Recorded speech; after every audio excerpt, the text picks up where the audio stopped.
San Pío X Papa, el barón von Pastor, distinguido historiador de pontífices, escribió esta observación sobre el Papa Pío X. Era uno de esos hombres elegidos, de los que hay pocos, con una personalidad irresistible. Todos tenían que sentirse conmovidos por su absoluta sencillez y su bondad angelical. Sin embargo, era algo más lo que le hacía entrar en todos los corazones. Ese algo se puede definir mejor al observar que todo aquel que fue admitido a su presencia salió con la profunda convicción de haber estado frente a un santo. Y, entre más se sabe sobre él, mayor fuerza adquiere esta convicción. El futuro. Papa Santo vino al mundo en 1835, como hijo de un cartero y mensajero municipal de humilde condición, en la populosa ciudad de Rize, en el Veneto. Fue el segundo de los 10 hijos de la pobre familia del servidor del municipio, y se llamó Giuseppe Sarto. Cuando niño, asistió a la escuela elemental de Ries, pero gracias a las instancias y la ayuda del cura párroco, pasó a la escuela superior de Castelfranco, a una distancia de 8 kilómetros, que el chico recorría a pie 2 veces al día. Más tarde, en virtud de una beca que se obtuvo para él, pudo asistir al seminario de Padua. Por dispensa especial se le ordenó sacerdote a la edad de 23 años y, desde aquel momento, se entregó completamente al ministerio pastoral. Al cabo de 16 años, ascendió a canónigo en Treviso, donde prosiguió con mayor ahínco su dura y generosa tarea sacerdotal. En 1884 fue consagrado obispo de Mantua, una diócesis que por entonces se hallaba en bajas condiciones morales, debido a su clero negligente hasta el extremo de haber provocado un cisma en 2 poblaciones. Fue tan limpio y brillante el triunfo que obtuvo el obispo en el desempeño de aquel cargo plagado de dificultades que, en 1892, el Papa León XIII consagró a Monseñor Sarto como cardenal sacerdote de San Bernardo de los Baños, y casi inmediatamente lo elevó a la sede metropolitana de Venecia, que comprende el título honorífico de patriarca. Ahí se transformó en un verdadero apóstol para toda la región del Veneto, y puso de manifiesto el valor de su sencillez y su rectitud, en una sede que se ufanaba de su magnificencia y de su pompa. A la muerte de León XIII, en 1903, era creencia general que habría de sucederle en la cátedra de San Pedro el cardenal Rampolla del Tíndaro. Las 3 primeras votaciones del cónclave indicaron que la opinión general estaba en lo cierto, pero entonces el cardenal Pusina, arzobispo de Cracovia, comunicó a la asamblea de electores que el emperador Francisco José de Austria imponía el veto formal contra la elección de Rampolla.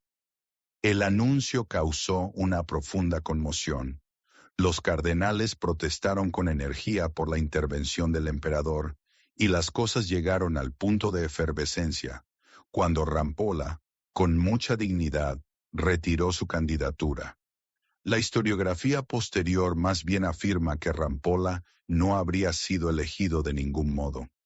Al cabo de otras 4 votaciones, resultó elegido el cardenal Giuseppe Sarto.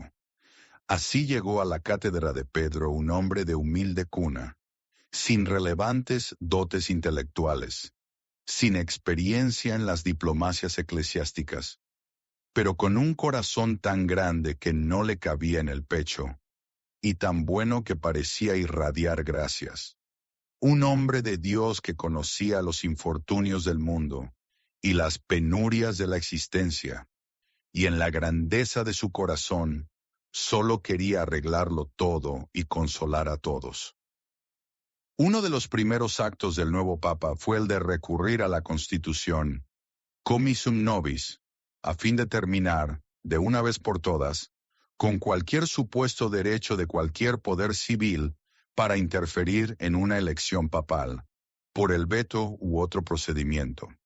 Más adelante, dio un paso cauteloso pero definitivo hacia la reconciliación entre la Iglesia y el Estado, en Italia, al levantar prácticamente el non expedit.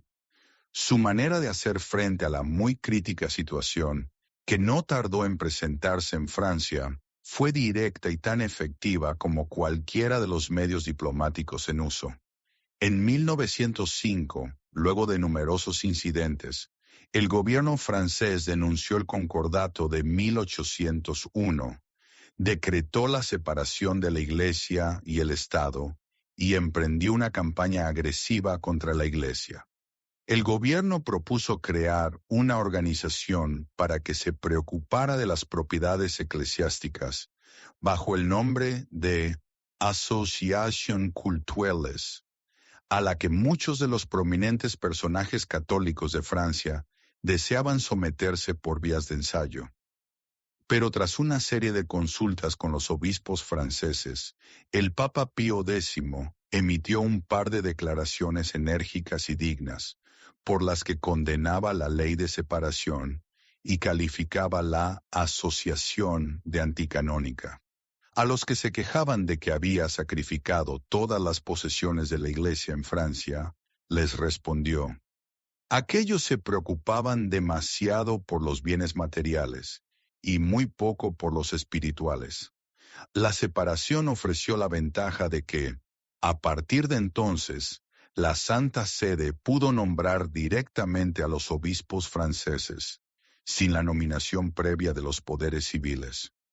Pío X declaró el obispo de Nevers: Monseñor Gauty nos emancipó de la esclavitud al costo del sacrificio de nuestras propiedades. Que Dios le bendiga por siempre, por no haber titubeado en imponernos ese sacrificio.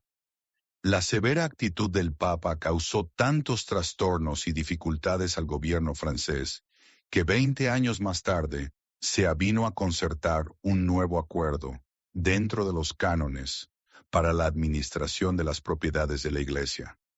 El nombre de Pío X se vincula generalmente y con toda razón al movimiento que purgó a la Iglesia de ese resumen de todas las herejías, al que alguno tuvo la ocurrencia de llamar modernismo. Un decreto del Santo Oficio, fechado en 1907, condenó a ciertos escritores y ciertas ideas. Muy pronto le siguió la carta encíclica Pascendi Dominici Gregis, en la que se indicaban peligrosas tendencias de alcance imprevisible. Se señalaban y condenaban las manifestaciones del modernismo en todos los campos. Pero también se adoptaron medidas muy enérgicas, y a pesar de que hubo furiosas oposiciones, el modernismo en la Iglesia quedó prácticamente aniquilado al primer golpe. Ya había conquistado bastante terreno entre los católicos, y sin embargo, no fueron pocos. Aún entre los ortodoxos, quienes opinaron que la condena del Papa había sido excesiva y rayana en una mojigatería obscurantista. Esto se debió más bien a la abundancia de los más papistas que el Papa. Estos, por ejemplo, tenían en sus listas de sospechosos al cardenal de la Chiesa, que llegaría a ser Benedicto XV. El error de esta observación quedó demostrado cuando, 5 años después, en 1910, la encíclica del Papa sobre San Carlos Borromeo fue mal interpretada y se ofendieron los protestantes en Alemania. Pío X publicó la explicación oficial del párrafo mal interpretado en el Observatore Romano, y ahí mismo recomendó a los obispos alemanes que no hiciesen más comentarios ni publicidad en torno a la encíclica, en el púlpito o en la prensa.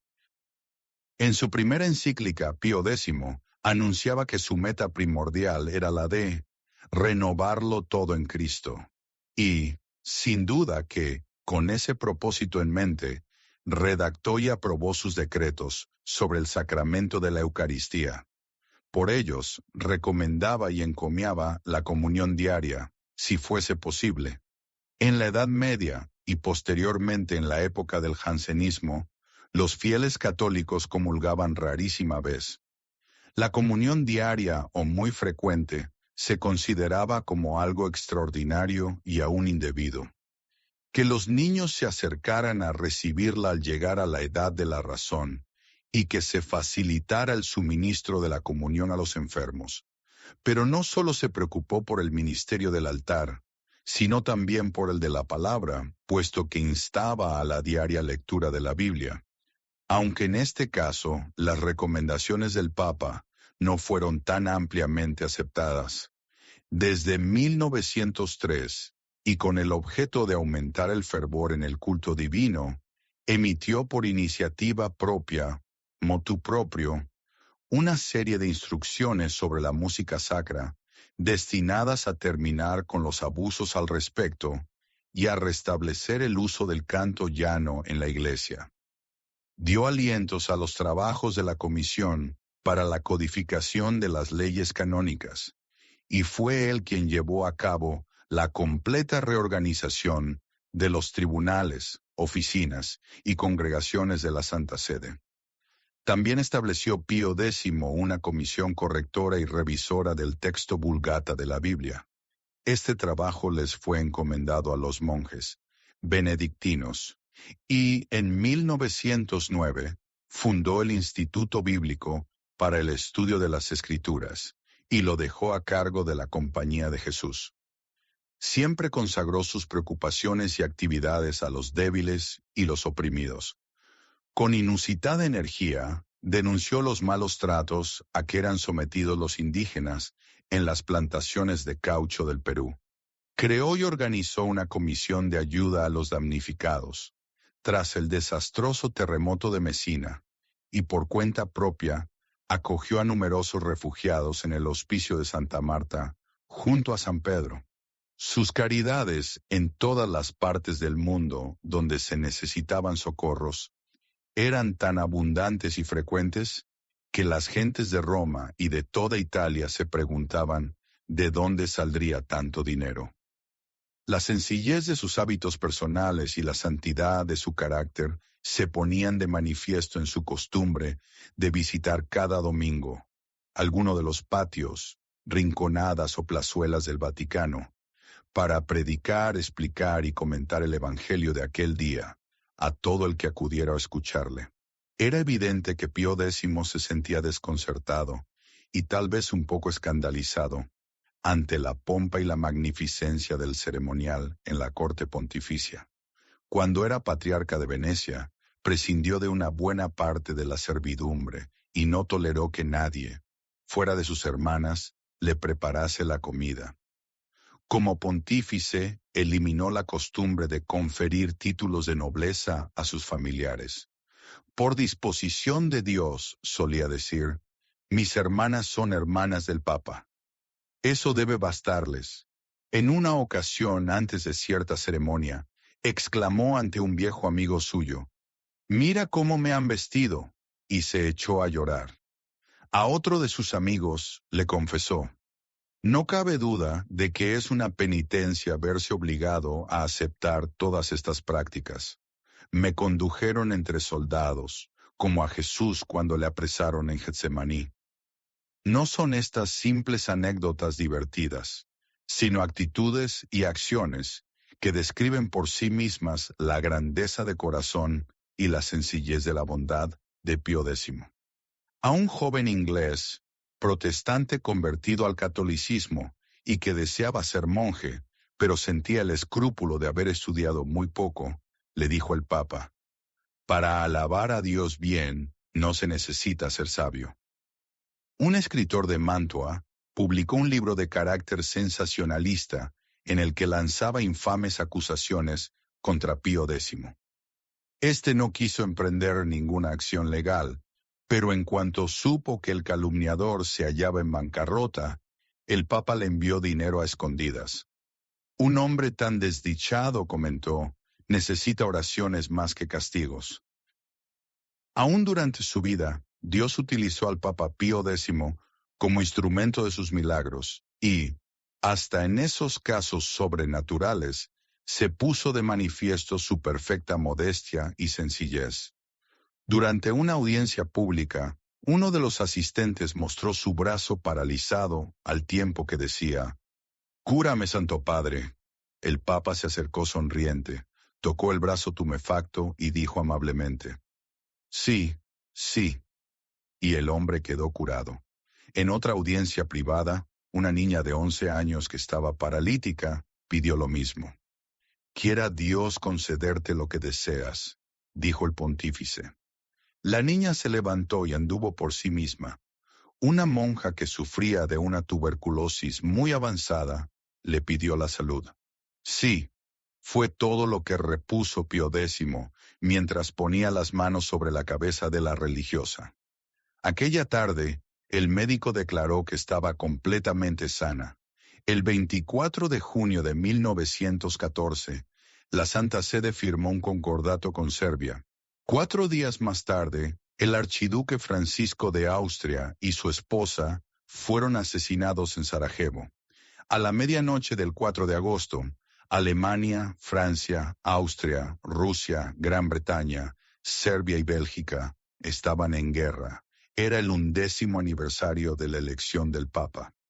Pío X no solo había vaticinado aquella guerra europea, como otros muchos, sino que profetizó que estallaría definitivamente para el verano de 1914. Aquel conflicto fue para el Papa un golpe fatal. Esta será la última aflicción que me mande el Señor. Con gusto daría mi vida para salvar a mis pobres hijos de esta terrible calamidad. Pocos días más tarde sufrió una bronquitis. Al día siguiente, 20 de agosto, murió. Fue la primera víctima notable de la Gran Guerra. Nací pobre, he vivido en la pobreza y quiero morir pobre, dijo en su testamento. Su contenido demostró la verdad de aquellas palabras. Su pobreza era tanta que hasta la prensa anticlerical quedó admirada. Después del funeral en la Basílica de San Pedro, Monseñor Cassioli escribió lo siguiente: «No tengo la menor duda de que este rincón de la cripta se convertirá, muy pronto, en un santuario, un centro de peregrinación. Dios glorificará ante el mundo a este Papa cuya triple corona fue la pobreza, la humildad y la bondad».